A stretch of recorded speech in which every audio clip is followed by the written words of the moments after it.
Hello, welcome back. We're not going to do a full podcast this time round. Instead, what we're just going to do is focus on the latest news that around 7 minutes ago, Chelsea have parted company with Graham Potter. So on the call, I have Ben and I have Matty, and we're going to just quickly talk over. Do we think it's the right decision from Chelsea? Do we think, or what do we think's next for Chelsea? What do they look for, and what's next for Graham Potter as well? So I'll start with you, Matty. Do you think it's the right call from Chelsea?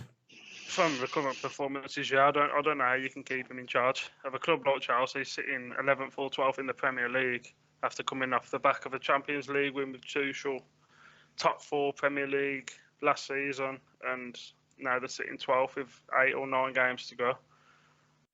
It's sure they haven't been good enough, to be honest. I think he's took tactics from Brighton to a team that is better than that. Yeah, Ben, what's your opinion?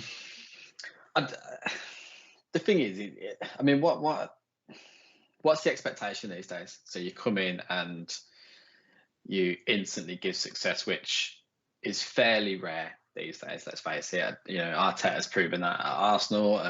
You know, you've got Conte proving at Tottenham that he couldn't do it. Eric Ten Hag's proven that you ain't going to get into success. Bar obviously the call it all the Carabao Cup, but I just think that personally, Chelsea kind of needs to realise that Potter needed time. He needed probably, I mean, they hired him for like 7 years, and that they extended his contract as well, and they come out and said, here's the man. We're going to put our faith in him, and I just think it's a little bit premature. Not denying that the position that they're in, the poor results and stuff, but it's a bit harsh to get rid of him now. This comes back to the conversation we had last time, saying do managers need more time. I know I've just said it's probably the right decision, but obviously I don't own a football club. Do you know what I mean? So to them, it probably is the right decision because it's all about winning trophies, earning money, making that money. Well, when did Potter have a pre-season with Chelsea? No. So my only question would be, like, if you look at the timing, Chelsea aren't going to make Europe this season. Well, that's what I was about to say. The Chelsea aren't going to make top 4, so what's the point getting rid of him? They may, even if you bring someone else in, they're not going to make the top 4 now. Yeah. Oh, that Nagelsmann is it? It's not going to make top 4 though. No, I'm not saying it, but I mean he's in line now. Is their number 1 target. I've just read. So that's probably who they're going to be going for. I don't know if it'll make much of a difference. Don't know if it's going to change anything. The 12 points off Man U, who's 4th. Man U Newcastle still got that game in hand. I think if you're looking at the Premier League now, you're looking sort of down the table, and Man U Newcastle would be the likely favourites to make top 4. You've then got Tottenham, Liverpool, Brighton, who will all be fighting it out for that sort of 5th, 6th and 7th spot. I think Chelsea are too far behind those to really sort of make any kind of impact. I think sacking, Potter, who knows, Potter could have gone and won the Champions League. They're still in there, and then that could have got them into the top 4. But I think just on Premier League alone, they're not going to make Europe based on their current position, current form, everything else. And even if a new manager comes in with the new manager effect, he can get them closer. But I don't think he's going to get them in it. When you say Europe, they could probably make Europa League. If you're a Chelsea, they're only like 5. Well, I think they're like 10 points off Tottenham in 5th, but they're only like 5 points off Brighton, who are in 6th. So they could technically make that, but I mean Potter could still make that. Yeah. But the way Brighton are playing as well, they're probably. I can just see him picking up more points as well. So I just think that it's going to be a tough one. Yeah, I just think in the Premier League, like now, you take someone like Potter. He's used to managing a club like Brighton, where he's like building something. He's created something at Brighton.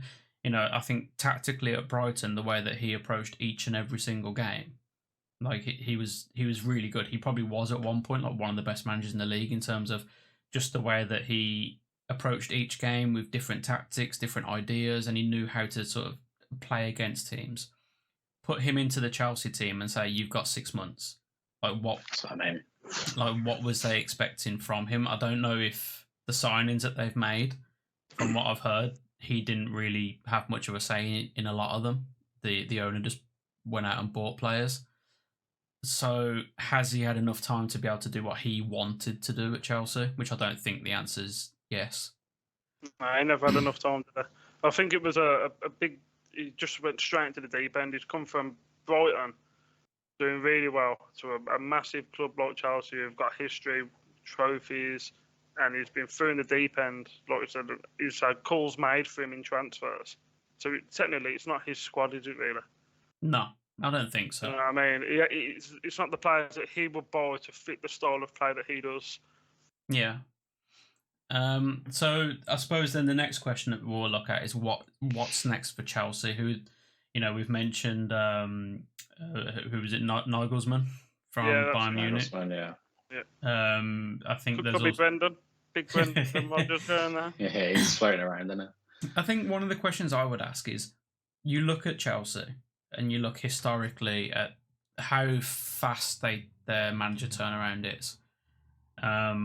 If you're a manager now, what would be the appeal? I mean, I think it's a big appeal. But like Tuchel, for example, I thought he'd done a really good job at Chelsea. He took over from Frank Lampard. He won the Champions League. Given time, he could have built them and gone on to a run which would have seen them, battling inside the top four and everything else. But then they got rid of him for Potter, and then get rid of Potter after 6 months. Like, I think from me, if I'm a manager, for example, the current Brighton manager who's doing a really good job there, if Chelsea comes calling, you kind of think, well, this could stall my career if I don't do very well. And then I think getting rid of Tuchel, though, I think was more politically based. I don't think they got rid of him for performance wise. I think, was it Todd Bowley? Yeah. Is it the chairman? I think he wanted to get Potter in from the start when he completed the buyout of Chelsea. So I don't think a Chelsea or a manager would look at Chelsea and think, oh no, there's not a lot for me there. It's not like Watford, I'm wrecking my career or only been there for 6 months. But I think what Chelsea want is just success. And if Nagelsmann comes in now and finishes 5th this season, poor season for Chelsea, but great end of the season, and he'll probably be there then for as long as he's finished Champions League, etc. He'll be there for however long it might be. Would just finishing in the Champions League be good enough for any Chelsea manager though? Because they want to be competing for titles. Yeah.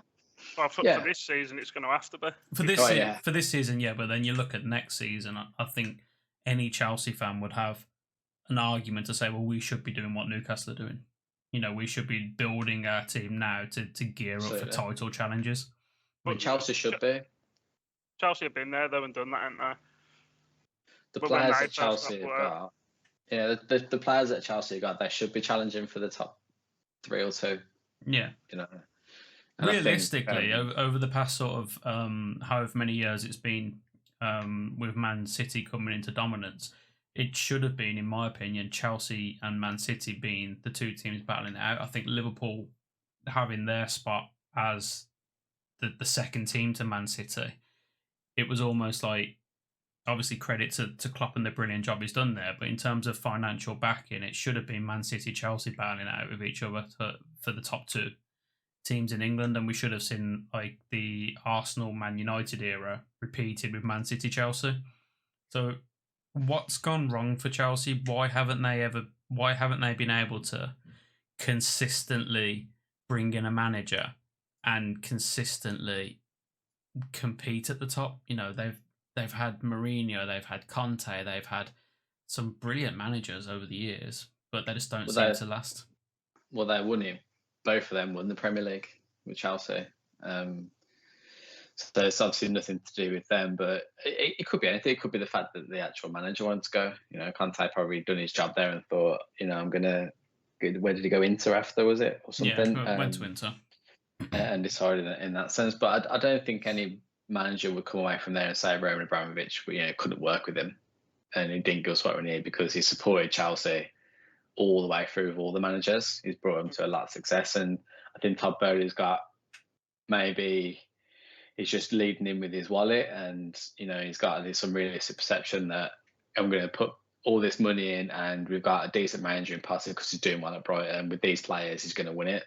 And he's come from America where their league's obviously dominated by only a couple teams. But I just think it's just that adjustment period. And I think with Graham Potter, he needed that season, and he needed another season. And you probably would have found next season he would have been playing good football. Yeah, I agree. Well, what about Potter to Leicester? Well, my one would be Potter to Tottenham. Potter to Tottenham potentially. I don't know if Potter would jump straight into another job though. I think he needs it. He's aged about like 15 years in this last night. I think the best thing for Potter would be to get into another job. I think on the back of the success that he had with Brighton, to then take the Chelsea job and to fail, you don't want that to be the negative spot on your career now. So I think from his point of view, getting back in a club like Tottenham, if they're willing to invest time, they've shown that they're willing to invest money in players and stuff like that.